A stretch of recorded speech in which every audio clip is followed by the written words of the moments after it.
আসসালামু আলাইকুম গাইস, কেমন আছেন? আশা করি আলহামদুলিল্লাহ আমিও ভালো আছি। আজকে কি করতেছি আপনাদের মাঝে আমি শেয়ার করতেছি। আজকে আমাদের বাসায় বেড়াইতে গেছিলাম। আমি আমার মেজো বোন সহ আমরা একসাথে বেড়াইতে গেছিলাম। এখন আম্মু রান্না করতেছে হালিম।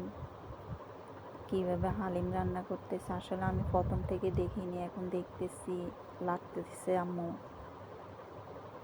আর এদিক দিয়ে অনেক জিনিস নামাইছিল, মেহমানও আছে। আর এদিক দিয়ে চমুচা ভাজি করছে।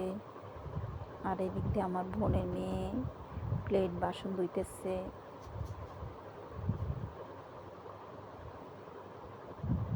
এই যে আমার আম্মু হালিম রান্না করতেছে। হালিমটা ঘন হওয়া পর্যন্ত নামাবে না। আর এদিক দিয়ে বেরেস্তা দিয়ে দিতেছে হালিমের উপরে। হালিমের কালারটা খুব সুন্দর হয়েছে, তাই না?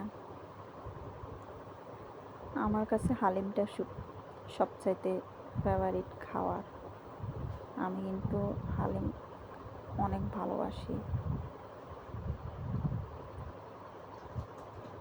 আর এদিক দিয়ে বিরিয়ানি রান্না করছে। আজকে রাত্রের জন্য বিরিয়ানি রান্না করছে, আর বিকেলবেলার জন্য রান্না করছে হালিম। এই যে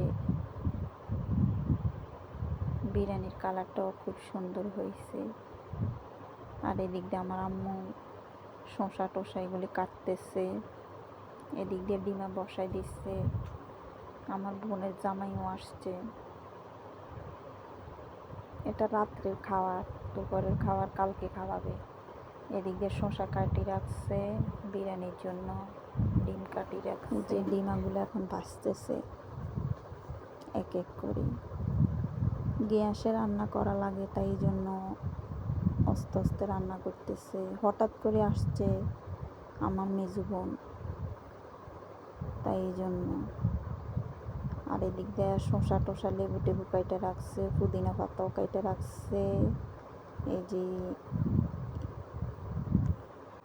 হালিমের জন্য। আর এদিক দিয়ে আমরা ঘর টর গোছাই কাছে রাখছি। আমার বোনের জামে আসতেছে, তাই জন্য। আর এদিক দিয়ে আমাদের একটা বিড়াল খুব সুন্দর হয়ে শুয়ে আছে, মনে হয় যেন ওর জন্য আমরা ঘর গোছাই রাখছি। আর আমাদের ঘর গোছানিটা কেমন হয়েছে সবাই কমেন্টে জানাবেন।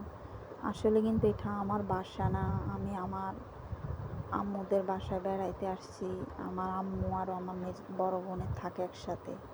সবাই ভালো